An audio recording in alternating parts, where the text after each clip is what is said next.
Gohan has lost all control thanks to the betrayal by Beerus, all just to see a power that could potentially surpass Goku. To be able to bring out a power beyond what Gohan has already shown to be capable of, even up to the Tournament of Power, it would take drastic measures, so Videl would inevitably become a target, as Gohan's rage and power stems from loss of life according to Whis.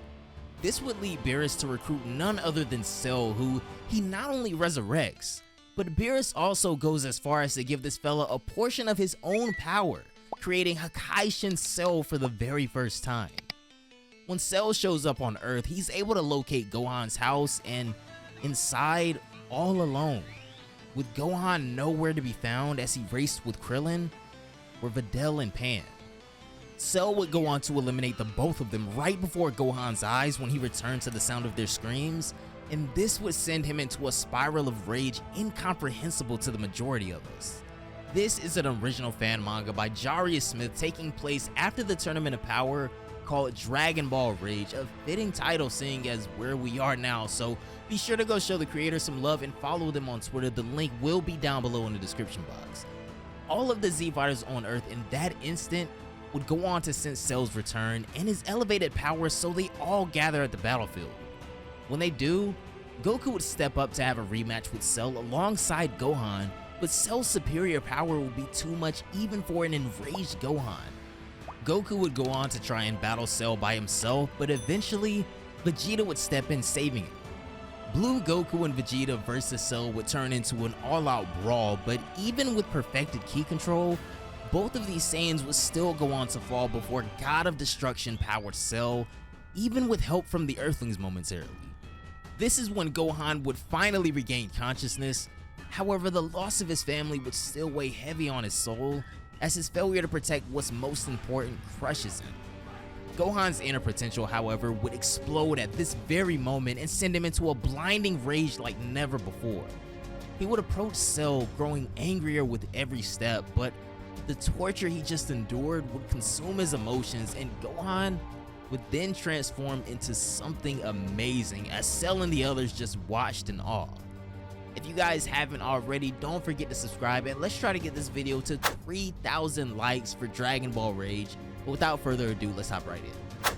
When we begin the next chapter of Dragon Ball Rage, it seems that Beerus and Whis have arrived right on time to see Gohan's new transformation. It looks like the two of them agree as well, as Goku and Vegeta lay exhausted on the ground beneath them. Whis and Lord Beerus, Goku says, noticing their arrival. What are they doing here? Gohan, however, is still in a fit of rage as Beerus' interest is piqued as his power continues to explode. I must say, this is quite an impressive transformation, Beerus says, smirking. He tells Whis that it seems he was right about Gohan the whole time. The boy has devastating power locked away. I'm glad you're impressed, Whis says. This new form of his is quite a unique power-up. My only concern is that since Gohan hasn't had proper training in a while, there's no telling how long his body can sustain such power.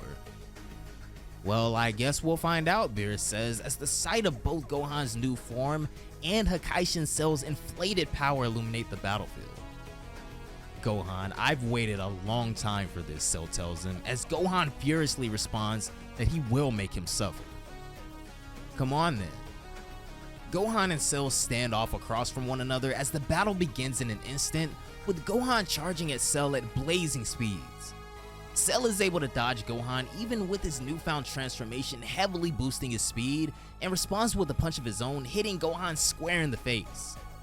Gohan, taking a page out of Broly's book, however, seems unfazed by this punch as he forcefully turns his face back towards Cell, who responds with a shocked, "What?" Gohan ducks under and cracks Cell in the chin with an uppercut, sending him soaring into the air. He roars as his power continues to soar exponentially and chases Cell into the skies to combo. Beerus can't help but admit that Gohan truly is special as he watches the spectacle from the sidelines. Whis agrees, saying yes, he is, as he goes over to heal Goku and Vegeta. Thanks, Whis, Goku says. He then tells everyone that they have to go help Gohan, with Vegeta getting ready to power up as well, but before they take off, Beerus halts them in their tracks, telling everyone that they will do no such thing. What do you mean? My son needs me, Goku tells him, but Beerus stands firm in telling him that his son will fight this battle alone. Understood? Goku seems reluctant at first, of course, but in a sick, twisted way, he may kinda understand what Beerus is doing this for. Back in the sky, Gohan's new form is overwhelming Cell, as it seems like even a portion of Beerus' power combined with the perfect android has been surpassed by his old enemy once again. Gohan lands a crippling knee to the gut on Cell, causing him to cough up blood, and then he pulls his arm up and knocks Cell out of the air, hitting him in the back of the neck. Cell crashes into the ground, causing a massive cloud of smoke to erupt, but Gohan continues with his onslaught, launching himself towards the ground. Cell, on high alert but fearing this barrage from Gohan, is barely able to maneuver out of the way before Gohan creates a crater in the ground where Cell's head just was. Gohan approaches Cell again, but all this has done is fire Cell up even more, as he gives Gohan honest praise, telling him that his power is quite impressive. But it won't be enough to defeat me, he goes on, as he shoots a barrage of ki blasts at Gohan now. Gohan is momentarily pressured and slowed down by Cell's attacks, and as he tries to shield himself, Cell appears above him and delivers a kick that sends Gohan flying through multiple mountains at a time before crashing into a cliffside. "Gohan!" Goku exclaims as he gets back to his feet. "I don't understand why you won't let me help my son, Lord Beerus. Both me and Vegeta could take out Cell now that we're at full power," he says. "I think I know why you won't give me an answer though." This is when both Beerus and Whis turn their attention to him, however, surprised that they may have been found out. But the jig is up. "When Cell transformed and showed me his new god power," Goku goes on, "I knew there was only one person who had that kind of ability, and that person is Lord Beerus. My granddaughter and daughter-in-law were both killed," he roars at Beerus, accusing the gods of truly betraying them out of the blue. "Did you have anything to do with this?" Beerus remains silent, a stone look on his face, but this commotion would eventually interrupt the fight. Cell notices the arguing on the sidelines, but when he sees who it is, he realizes Goku and Vegeta are both back on their feet now as well, too. "What?" he exclaims. "I can't handle both Goku and Vegeta with their new strength." "Well, truth is, Goku," Beerus begins as he turns around irritably, about to expose everything now it seems like. But this is when Cell soars back into the sky, taking the initiative before this turns into a 3v1, and roars, saying, "I don't know how you two are back on your feet, but you won't stop me from exacting my revenge on Gohan." He fires a flaring beam steaming from his aura as he looks to destroy all of the spectators if he has to. "Quick everyone, look out!" Goku yells as Cell's attack crashes into the space where the spectators just stood. Cell looks on from above, saying surely he got them all. But when we take a better look, however, we will see Goku, Vegeta, Whis, and the others shielded by a barrier created from the angel. "You interrupted me while I was speaking," Beerus says with a sinister look on his face now. I also can't really think of why Cell would risk hitting him or Whis in the first place, but now Beerus heads towards the battlefield to confront him. Cell's jaw drops when he realizes the mistake he's made now, but Beerus instantly appears in front of him. "It seems wielding the power of a destroyer god has gone to your head," Beerus says, glaring at him. "Do I need to remind you who gifted you those powers?" So Beerus pretty much just snitches on himself right now, and I'm not sure how far away they are from the others, but it seems like the only one that was able to hear these comments was Piccolo. Cell and Beerus remain in the middle of a stare down in the sky as Beerus goes on saying, "I didn't think so," as a reply to Cell's silence. "That power can be taken away as easily as it was given to you," he tells him. "What could Lord Beerus possibly be talking to Cell about?" Goku says as they remain on the ground looking off into the sky. However, Piccolo tells him that he knows exactly what they're talking about. Goku of course goes on to ask him what the big deal is, but when Piccolo turns around, he tells him that he thinks he should ask Beerus himself. Although, "Goku, you're not gonna like it." "Yeah, I kinda figured that," he replies. Back in the sky, Beerus continues to correct Cell as he tells him that from this point on, his only concern is Gohan. I've already informed Goku and Vegeta that they or anyone else are not allowed to interfere in this fight. That's mighty generous of you, Cell replies. However, you might be thinking too highly of Gohan. He's been put down twice already. And it is precisely that arrogance of yours that got you killed the first time you fought Gohan. And quite frankly, it's beginning to annoy me, he roars. Perhaps I've made a mistake and I should put you down permanently myself. Cell and Beerus definitely don't seem to be seeing eye to eye right now, and it's beginning to spill over in front of everyone.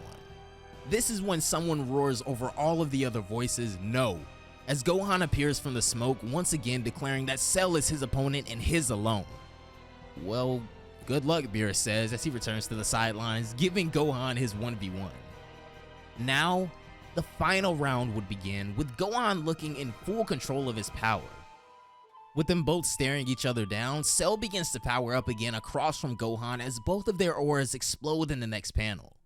Then, the rematch begins, with both of them charging at one another in the skies, trading punches, almost looking kinda evenly matched.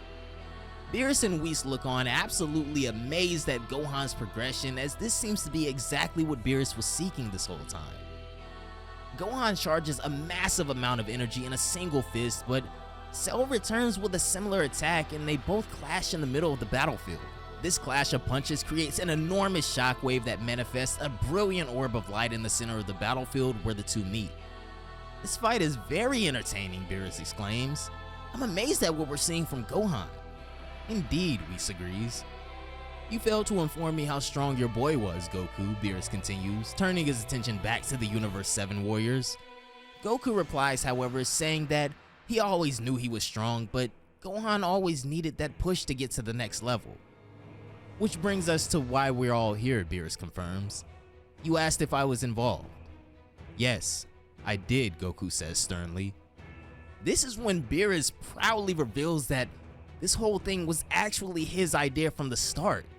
This absolutely stuns the crowd, but I'm not too sure what they expected to hear given the events. So you are responsible for what happened to Videl and Pan, Goku asks. Videl, yes, Beerus admits, but there was no intention of killing the child. That was all Cell. Well, I'm afraid I also played a part in this as well, Goku, Whis chimes in, admitting his role as well. When Lord Beerus woke from his slumber, he spoke of how excited and happy he was that our universe won the Tournament of Power, and how intrigued he was at how strong you and Vegeta had become. It was at that point that I informed Lord Beerus that your son Gohan had once surpassed you and Vegeta when he was just a boy. I told him that loss of life was a strong motivator in unlocking Gohan's power. And that's when I decided to bring Cell back, Beerus says finally. I hired him to kill Videl and gave him a portion of my power to push Gohan to a new level. But I never anticipated him killing the child as well, and for that, I apologize.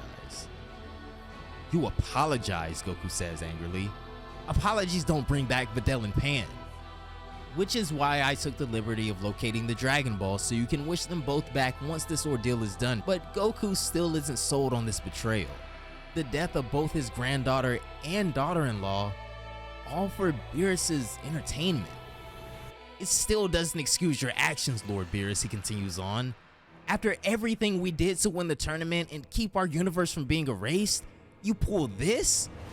Kakarot, Vegeta says sharply before this goes too far. Goku turns his attention to Vegeta, asking what is it, and this is when Vegeta has to let him know that he does understand his anger, but Goku needs to see the bigger picture. What do you mean, bigger picture? Your son, just look at him, Vegeta says. He's going up against Cell with God power. When was the last time he showed any sign of Saiyan pride other than the tournament? He was weak, and becoming weaker by neglecting his training. Lord Beerus' methods may have been extreme, but look at the results. These guys are crazy. I just gotta throw that in there real quick.